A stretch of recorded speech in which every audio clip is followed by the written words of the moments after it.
Leaked photos show us a Samsung Galaxy F with metallic chamfered edges. Google's lead designer of Project Ara leaves the company and drops some uncertainty. And Google doesn't seem to have made up its mind about the buttons on Android L. I'm Jaime Rivera. Happy 4th of July to everyone, and aren't you all lucky that I get to work today? This is Pocketnow Daily.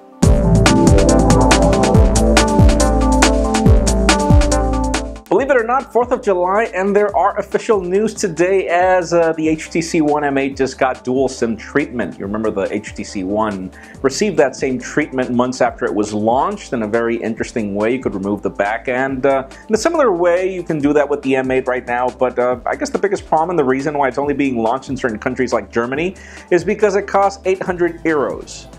800 euros, which is a lot of money in difference when compared to the regular M8. How many of you actually need a dual SIM? I mean, I like using two smartphones. Now, another official news that also happened, Google's lead designer for Project Ara, Dan McCoskey, has just decided to leave the company. He posted this blog post saying that he was leaving to Capital One and compared so many things that he was going to miss about Google, though obviously remember Project Ara was actually a Motorola project. It's really interesting to see that things are now in beta when it comes to Project Ara, but then again, how many of you actually like the design of Project Ara? Because it looked too basic. Obviously, it's really hard to make a modular smartphone. I'm not judging, but leave us a comment down below. What do you think? Do you think it's better to bring new blood into Project Ara, probably a better design?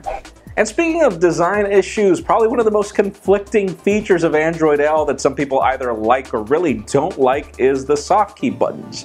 People say that it's hard to understand them, that it's really difficult, though, hey, these are buttons, and as long as you memorize them, how many of you have been using the PlayStation controls and understand what those things mean? Still, apparently there are other buttons, and these are actually the old buttons that are being demoed and showcased, and all the software tutorials that developers are getting, so apparently Google might change the buttons back to what they are or give OEMs the option to use the current ones or new ones. Really hard to tell what, but I mean, aren't these just buttons? Now, in even more confusing news, for the longest time we believed that the leaked photos of the LG-G-Vista were of the Verizon variant of the G3, but the Verizon variant of the G3 already launched, and we are getting more leaked photos of the G-Vista, and once you compare them, you can see the differences. The Verizon logo is in a different section, and we're trying to make up exactly what is going on. What is the purpose of this G-Vista? A lot of us are assuming that this is the G Pro 2 or 3 or whatever variant that Verizon might be getting, which does look a lot like the G2 or 3 or whatever. This is really confusing. We really don't know the purpose for the G-Vista, but the leaks are still continuing. They come from famous Tipstrap leaks, so it's a phone that will happen. And finally, for the very interesting leaks of the day, we have the first photos of the Samsung Galaxy F. Actually, just one photo, but we've been waiting for this device for the longest time. It's almost a year now, mainly because we've been assuming that this will be the aluminum variant of the Galaxy S5. And as it turns out, the photo shows us some chamfered edges and some interesting curves at the bottom of the back. Now, the report and the tipsters say that this phone will have a replaceable battery as well. We're trying to figure out exactly how that's going to be pulled off, how Samsung is going to deal with the antenna issues, etc. But it seems that this project is going, but you know, that leads me to the question of the day.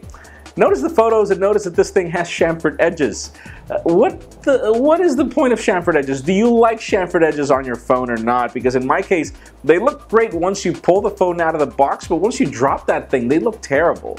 I mean, I wonder why Samsung can't adopt a more unique approach to design when it comes to aluminum. Leave us a comment down below. What do you think? Friends, yes, you know the drill. If you want to get the news earlier before this video was filmed, make sure you follow us on Pocketnow.com and subscribe to our YouTube channel as well. You can also follow me on Twitter, Jaime_Rivera. Please give this video a thumbs up if you like what you saw. I am Jaime Rivera. Thank you very much for watching. We will see you next week.